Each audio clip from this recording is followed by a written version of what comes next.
Hi everyone, and welcome back to another video about living in Madrid, Spain. I'm Pablo Jurado, your personal real estate expert in Madrid, and today we're diving into the 12 most common mistakes people make when buying a property in Madrid, and of course, how to avoid them. And if you're an expat buying in Spain, pay special attention to the last two, as those are specifically for you. No doubt, buying a home anywhere, and Spain is not an exception, is a big milestone, but it comes with its own set of challenges, especially if you're not familiar with the local market. So let's make sure you're fully prepared. Stick around and don't forget to like, subscribe to the channel, and hit the notification bell for more tips. Now, let's get started.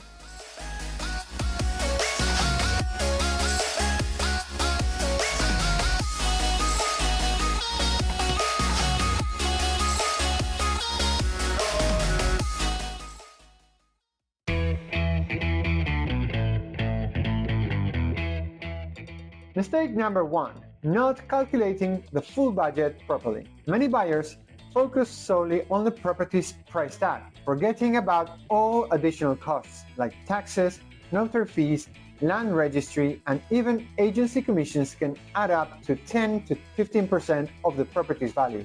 For expats, there are additional costs to consider, such as obtaining certified translations and the apostille for international documents. These can also add a few hundred or even thousands of euros to your final budget. And it's not just the expense itself. These documents are often required for things like proof of income, identity documents, or marital status documentation, depending on the purchasing requirements. But I will talk about this in the very last mistake that we will discuss in this video. So my tip for this very first mistake is to make sure you calculate everything properly, including these expat-specific costs. You don't want to stretch yourself too thin financially. Now let's move to mistake number two, not understanding the mortgage terms. The infamous mortgage. A complex beast, isn't it? And often misunderstood. Many buyers get too excited and sign without fully understanding the terms. Then they are caught off guard by variable interest rates or clauses that they did not read. My tip on this is very simple. Make sure your mortgage payments don't exceed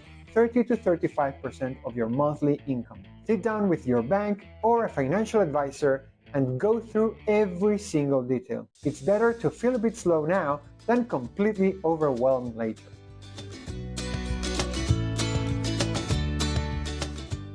And speaking about administrative and legal mistakes, let's move on to mistake number three, skipping the deposit agreement, aka contrato de arras. Here's the thing, in Spain it's very common to sign a preliminary contract called contrato de arras. It locks in your purchase, but also requires you to pay a deposit. The problem is that many buyers either skip this step or don't leave sufficient deposit, which could allow the seller to back out easily. Now, my recommendation on this is to aim to leave at least 10% of the purchase price as a deposit. This ensures that the seller is committed and won't easily pull out. Mistake number four, not negotiating the price. You'd be surprised how many people just accept the asking price without a second thought. Big mistake. The initial price is almost always negotiable, so don't be afraid to make a counteroffer. Even if it's not your strong suit, negotiation could save you thousands. Now, mistake number five is ignoring the importance of hiring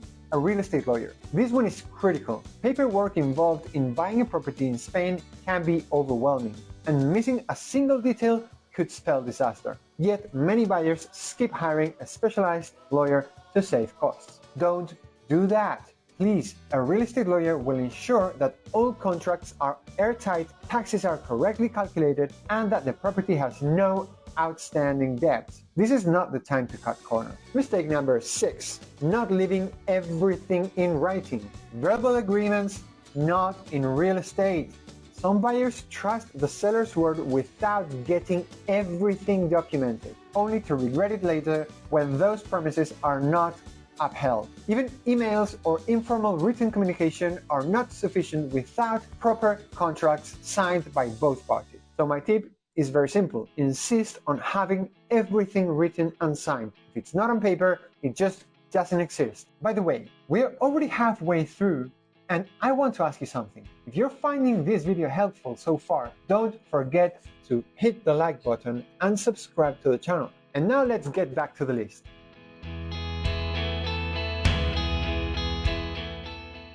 Speaking about property search mistakes, we are going to move to mistake number 7, which is overcommitting to central locations.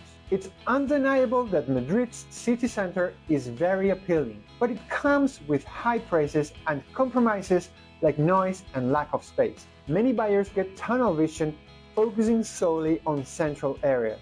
But why not consider exploring neighborhoods just outside the center? You might find a better balance between price, space, and tranquility.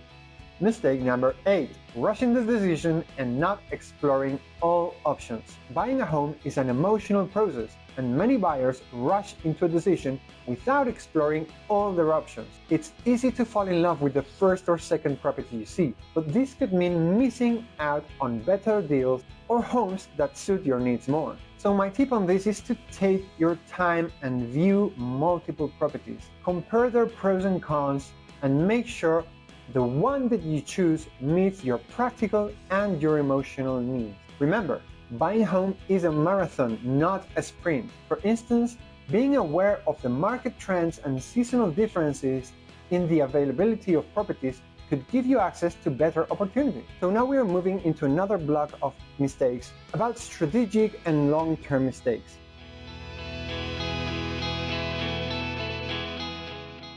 Mistake number 9, buying without professional assistance. Buying a property is complicated, as we just said, especially in a foreign market. Many think that they can handle it alone, only to find themselves absolutely overwhelmed by paperwork and procedures. My tip on this? Work with me, of course. No, just joking. But it's important to work with a real estate buyer's agent who knows the Madrid market inside out. They will handle the heavy lifting and make the process much smoother for you. And of course, if you think that I can be your guide in this process, you just give me a call, send me an email, or fill out the form in my website, livinginmadridspain.com, and I will be very, very happy to help. Mistake number 10, buying at the wrong time or without long-term planning. Here's the deal.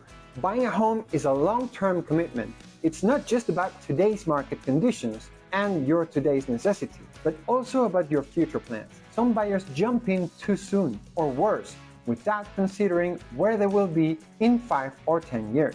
My tip on this is to think ahead. Is this home going to suit your lifestyle in the long run? Will it accommodate any changes in your family or career? Answer these questions before committing. And as promised, the last 2 are specific for expats.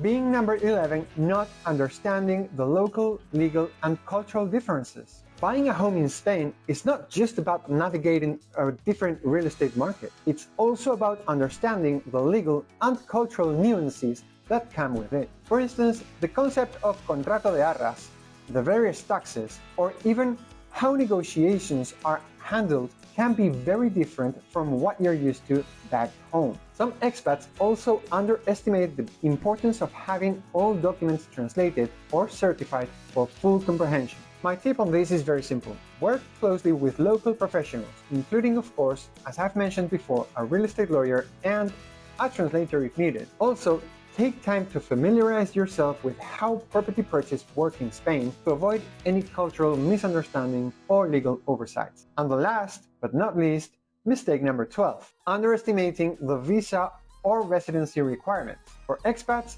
purchasing a home might also involve meeting visa or residency requirements, especially if you're planning to live in Madrid or in Spain long term. Many buyers overlook this and end up with legal complications or delays in moving in. My advice on this is very simple. Ensure you understand how property ownership might impact your residency status. If you want to know more about this, I recommend you to watch this video up here where I delve into the Spanish visa program. Still, research your options and consult with an immigration lawyer if needed. And that wraps up 12 common mistakes people make when buying a property in Madrid and how to avoid them, with 2 special mentions for those of you that are expats in a foreign market. Did you like it? Well, remember, buying a home should be an exciting milestone, not a stressful ordeal. With the right knowledge and preparation, you will avoid these pitfalls and make the process as smooth as possible. If you found this video helpful, please give it a like,